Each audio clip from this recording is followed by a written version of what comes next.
Welcome to the Debt to Financial Freedom podcast. Interesting.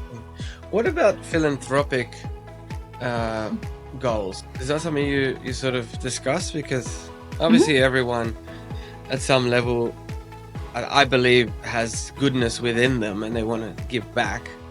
Do you bring that up and say, look, whilst you may not have kids to transfer your wealth to, if you build it up to a certain point, it's going to create a certain level of income that's going to fund you in retirement. But then at the end, if it's still multiplying and it's still growing, you haven't liquidated your assets to zero, and those assets can actually be used for the greater good of the world. Is that something you talk about? Yeah, we talk about that all the time. And one of the things we talk about with clients is, that's great if you want to give it away at the end, but why not? Let's give it away during your life so you can see the impact that has. Because that is so much more fun to see the impact than it would be after you're dead and you don't even see the impact that you've created on somebody. There are also, financial incentives, especially here in the United States. I'm not sure about Australia, but here in the United States, you can get tax breaks if you donate during your lifetime.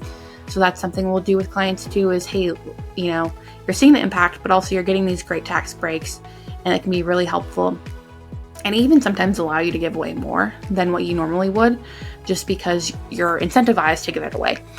And it is one of my favorite things. In fact, there are some things that I've been working on right now.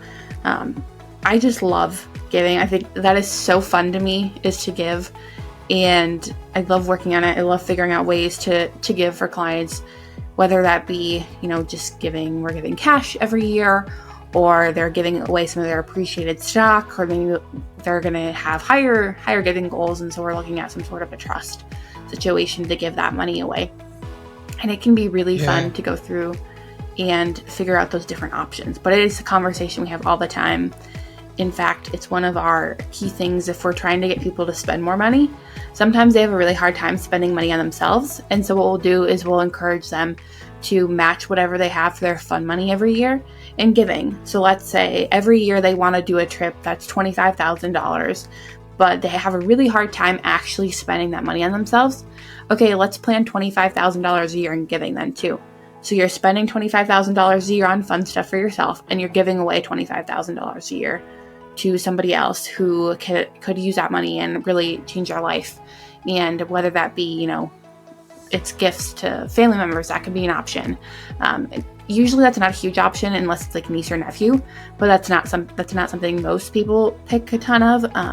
But it's like giving to your favorite charity, whether that be animal rescues or a homeless shelter or domestic violence shelter, anything like that.